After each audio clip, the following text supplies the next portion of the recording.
talking about kill as they take a man's life. When it says it was given to them not to what? Read again. Verse 5 again. And to them it was given that they should not kill them. When it said not kill them, it wasn't time for the Edomite nation to be taken out. It wasn't time for them to be, in other words, to be brought down out of power. So that's why I said not kill. Kill, in this instance, is being used as their empire or their dominion destroyed. But that wasn't the intention. What was the intention?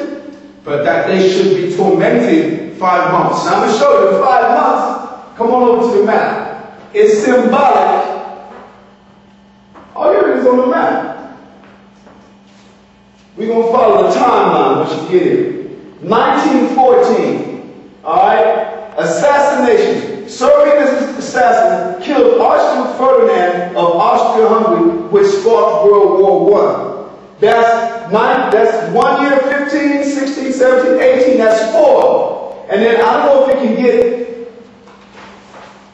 that right there, right here, but it lets you know that with the signing of the Treaty of Versailles here in 1919, the Allies imposed harsh measures on the Central Powers. The U.S. Senate rejected the Treaty 1919, the Treaty of Versailles. That's the actual treaty that brought an end to World War I. So when it says 5 months, it's not talking about 5 months, because everybody knows that World War I lasted far beyond 5 months. The months are symbolic for years. So it says from 1914, you got 15, 16, 17, 18, and the signing of the Treaty of Versailles, which officially ended the war. That's the 5 months that it was talking about. All right, this is bad. This is a prophecy that took place, an event that was prophesied in, 2,000 years ago, and here it is in our modern time, recent modern time, have what? Have unfolded. Okay, what verse you going to? Verse 5 still.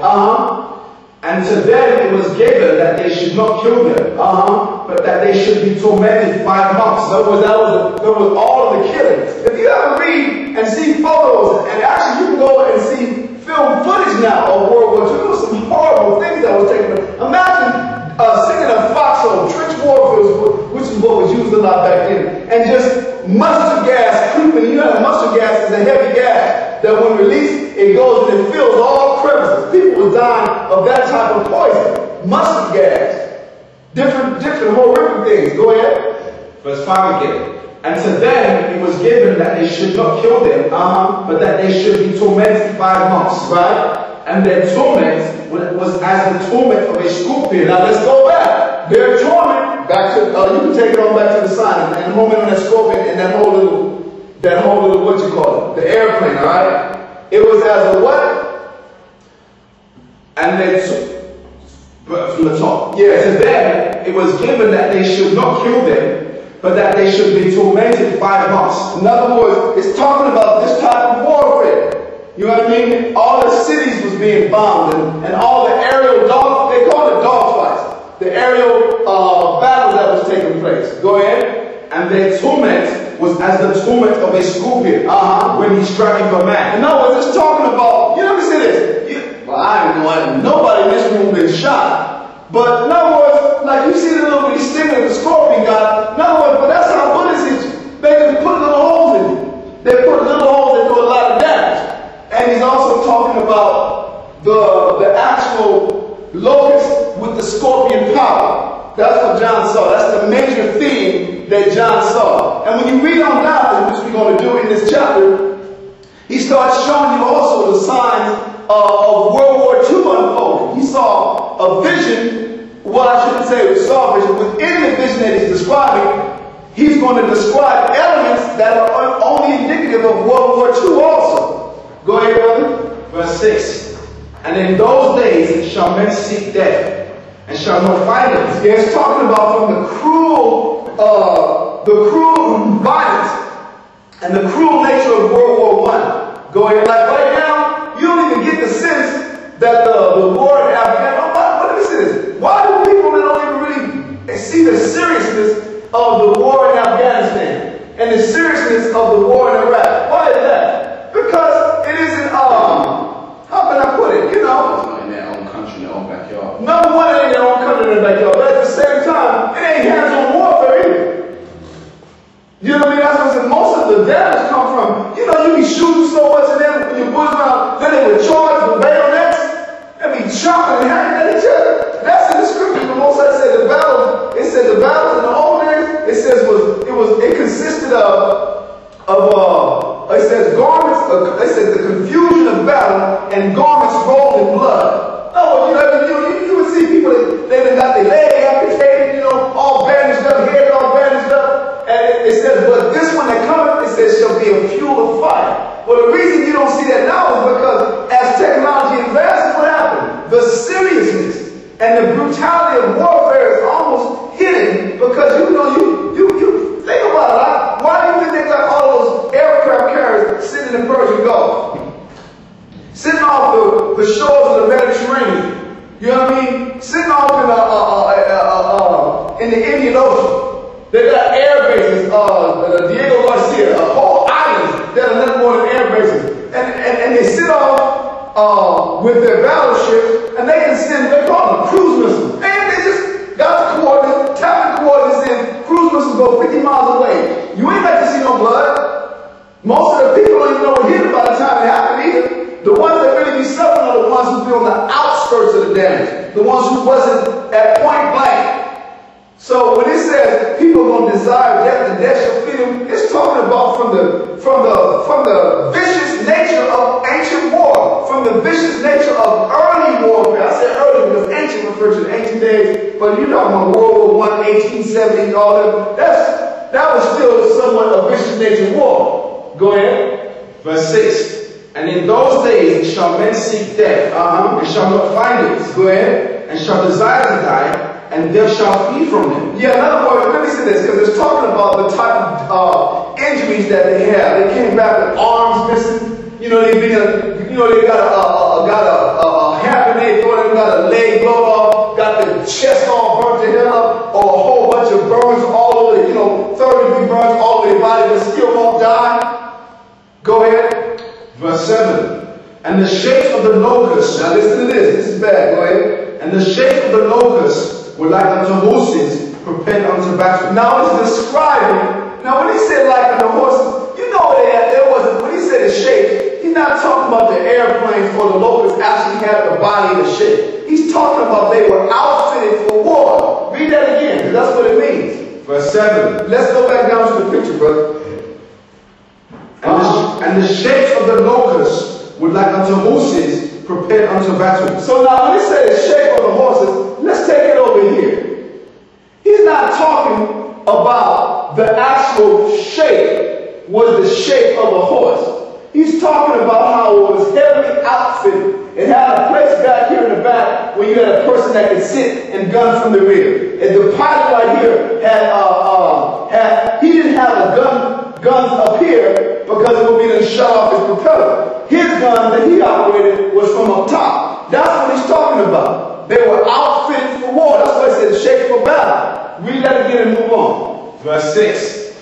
And in those days, so verse 7. And the shape of the locusts were like unto horses prepared unto battle. And on their heads were as it were crowns. Now listen to this. When it said as it were crowns, he didn't say they were crowns. He just said as they were crowns. You understand? He's talking about the gear that the pilots who operated these horses, so to speak, fitted to battle. In other words, when you look at it, read that again and the shape, read about the crowns. Okay. And the shape of the locusts were like unto horses prepared unto battle. Go ahead. And on their heads. Now listen, these things, the airplanes did not have heads. So when he said on their heads, he's talking about those that operated these things that he called horses that were fitted for battle. On their heads they wore what? It was what? And on their heads were as it were crowns. He didn't say they were crowns. He said as there were crowns. In other words, it's something that would be comparable to a crown. Because that's right here is what all pilots wore. Then they would do what? They would pull the lens down because they would be out there at high altitudes with the wind coming in their eyes. Go ahead. Okay. And on their heads were as it were crowns like gold. Talking about the pilot headgear. Go ahead. And their faces faces were as the faces of men. And that this is perfect, because that's all he saw. I want you to take it on to the next one. Go ahead. Verse 8. And they had hair as the hair of women. Now, if you can see, these cats, and you know Esau didn't roll with no long hair back in the military days. So it's talking about the scarves. If you guys can remember, they will always show a depiction of the guy with the scarf around their neck, and the scarf will be flying in the wind behind it. Which looked like what? In John, he got this on his head, you can see his face, and with the scarf, he sees what? He sees the scarf flying in the back of him because of the velocity at which the plane is going, and he's exposed to the air. It looked like what? It looked like hair that was flying. This is what John is describing. He's describing what he sees. He's trying to give us a similitude, a verbal description to help us visualize what it is he's seeing. Go ahead. Verse 8. And they had hair as the hair of women. Talking about the scarves. Go ahead. And their teeth were as the teeth of lions. Now, this is how you know the vision was what? Was what had elements of World War II in it. Because the biplanes are literally World War I. But read that again. Well, verse 8. And they had hair as the hair of women. And their teeth were as the teeth of lions. This is what he's talking about. So that's how you know that he saw elements of what? That he saw elements of World War II. This is a World War II Kitty Hawk Mk1, a World War II fighter plane. And it said that he had what? That he had teeth like lions. And that's what that's talking. You know what? This is beautiful. You know what I'm saying? Because it's like the Most High gave. Listen, I don't see how a person cannot believe in the Bible. Everything that we done read, you can go on the internet and check it for yourself. You can go to a library, you're one of the old school brothers, like myself actually. You can get all types of books that illustrate. They got books specifically time-life series on World War I, on World War II. All of these things the Most High left it so that we would be able to understand and verify that that which the scripture spoke of is happening. This is bad, man. Read on down, brother. Verse 9. And they had breastplates, as it were, breastplates of iron. Now, why did he say that? Because all of them was made of metal. They had breastplates. The airplanes was made of metal. As the breastplates of iron. You can't get no more clear than that. Go ahead. And the sound of their wings was as the sound of chariots of many horses running to battle. Let me say this. It's talking about the engines, the motors of the airplane. That's how they used to roll. That's why it said the sound of what? The roar of the many chariots of horses going to battle. Go ahead. Verse 10. And they had tails like unto scorpions. Once again, brother, take it back to this plane right here. They had tails of scorpions. It's talking about the rear gunner. You can see that cat standing outside or leaning out, hitting somebody, a shoot at a target from behind. In other words, that's what it's talking about. It's talking about the airplane, aside from the pilot, the captain had the thing as it were a crown and had a man's face and the long hair, that scar. Aside from that, it said they had a gunner in the rear. A rear gunner. Go ahead, because that's what a scorpion's force is. Continue. And there were stings in their tails, and their power was to hurt men 5 months. In other words, the sting in their tails, talking about the rear gunners, and this is the activity that took place for 5 years, from 1914, and it was officially terminated in 1919. That's what it's talking about. Go ahead, brother. Verse 11. And they had a king over them, which is the angel of the bottomless pit. Now let me say this. When he said the king over him, now that one is talking about Kaiser Wilhelm. I'm going to tell you why I say that. Because the force of the eastern, or they call them the central powers. Let's go to the map. The force of the central powers was Germany. The German Empire. That was the industrial force. That was the military force. The Austro-Hungarian Empire barely put a military. They had a military. Their military was highly ineffective. And as the war progressed from 1914 on into 1916, 1918, the Germans ended up commanding